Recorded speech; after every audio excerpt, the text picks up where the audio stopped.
Hello everyone, সবার কি অবস্থা? চলে আসলাম আর একটা ছোট্ট ভিডিও নিয়ে। সেদিন আমরা কলেজ থেকে আসার পথে চলে গিয়েছিলাম মার্কেটে। জুতো কেনা লাগতো কজ আমার সবগুলো স্লিপার জুতো ছিঁড়ে গিয়েছে। দ্যাট আমরা একটু মার্কেট ঘুরে দেখছিলাম। পরে আমার ফ্রেন্ড বলল যে ও নাকি কিছু জামা কালেকশন এই দোকানে দেখে গিয়েছিল। এই জামাগুলো এখন মোটামুটি একটু বেশি ভাইরাল। ভিডিওতে আমি অনেক আপুদেরই এই জামা পরতে দেখেছি। এখানে এই কয়েকটা কালারই অ্যাভেলেবেল ছিল। আর এই জামাটা আমার কাছে বেশি ভালো লাগছিল কজ এইটা একটু বেশি ট্রেন্ডিং এ আছে। আর অন্য সব জামাগুলো আমার কাছে কালারগুলো ভালো লাগছিল না, এইটাই আমার কাছে একটু ভালো লেগেছে। আর আমার ফ্রেন্ড নাকি এইটাই পছন্দ করেছে। তো এটার আর কোনো কালার অ্যাভেলেবেল ছিল না, সেজন্য আমি আর এটা নিয়ে টানাটানি করিনি, কারণ আমার ফ্রেন্ড এটা আগে দেখে গিয়েছিল, ও নাকি এটা পছন্দ করে রেখে গিয়েছিল। সেজন্য ভাবলাম যে থাক, ও যেহেতু পছন্দ করেছে তাহলে ওই জামাটা নিই। এন্ড দেন আমি চলে আসি, আমার একটা সাদা কালার নেল পালিশ নেওয়া লাগতো, সেজন্য এই দোকানে চলে এসেছিলাম। এই দোকানে কিন্তু অনেক সুন্দর সুন্দর কালারের নেল পলিশ ছিল, কিন্তু আমি নেল পলিশ কিনলে এই দোকান থেকেই কিনি, আর আগে কিনলে মানিকগঞ্জ থেকে কিনতাম। এরপর যখন মার্কেট থেকে বেরিয়ে আসছিলাম তখন দেখলাম যে বাচ্চাদের কিছু খেলনা। আমি কিন্তু এই খেলনাগুলো দেখে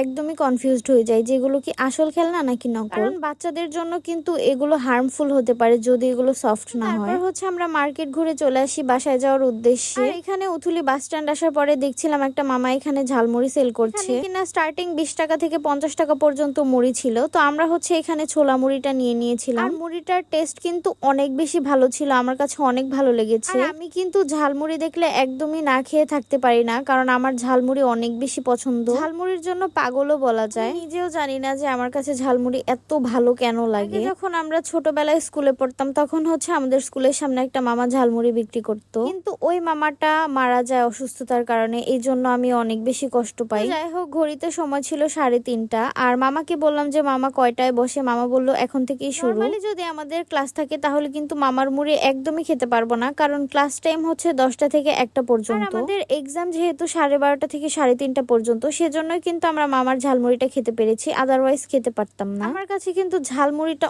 অনেক অনেক অনেক বেশি মজা লেগেছে, এন্ড আমি নেক্সট টাইম গেলে অবশ্যই খাবো। আর এখানে কিন্তু আরেকটা মজার বিষয় ঘটে, সেটা আমার ফ্রেন্ড বলে যে ওকে একটু মরিচ বাড়িয়ে দিতে, মানে ঝাল বাড়িয়ে দেওয়ার জন্য। দেন মামা আমারটাই ঝাল একটু কম দিয়েছিল, আর আমাকে ঝালমুড়িটা দেওয়ার পরে আমি তো পুরাই অবাক হয়ে গিয়েছি। এইটা যদি হয় কম ঝাল, তাহলে বেশি ঝাল আসলে কি হবে? নরমালি আমার মনে হয় যে আমি একটু ঝাল দিয়ে খাই, কিন্তু ঝাল খাওয়ার পর আমার অবস্থা খুবই খারাপ হয়, এই জন্য ভয়ে আমি ঝাল খেতে চাই না। আর আপনারা কারা কারা আমার মতো ঝালমুড়ি লাভার, সেটা কিন্তু অবশ্যই কমেন্ট বক্সে আমাকে জানান। কথা বলতে বলতে কিন্তু মামা ঝালমুড়িটা আমাকে দিয়ে দিয়েছে। অনেকটা মরিচ ছিল এটার মধ্যে, কিন্তু অত একটা ঝাল আমার কাছে লাগে নাই। ঝালমুড়ি খাওয়ার জন্য কিন্তু বেস্ট সিজন শীতকাল, কারণ শীতকালে ধনেপাতা দিয়ে ঝালমুড়ি মাখানো হয়, যেটা কিনা আমার কাছে অনেক বেশি ভালো লাগে। আমরা এখানে ঝালমুড়ি খেয়ে দিয়ে চলে আসলাম গাড়িতে ওঠার উদ্দেশ্যে। আর এখানে এসে দেখি সিএনজি লম্বা লাইন ধরে আছে। যেহেতু আমি সিএনজি তে যাবো না, আমি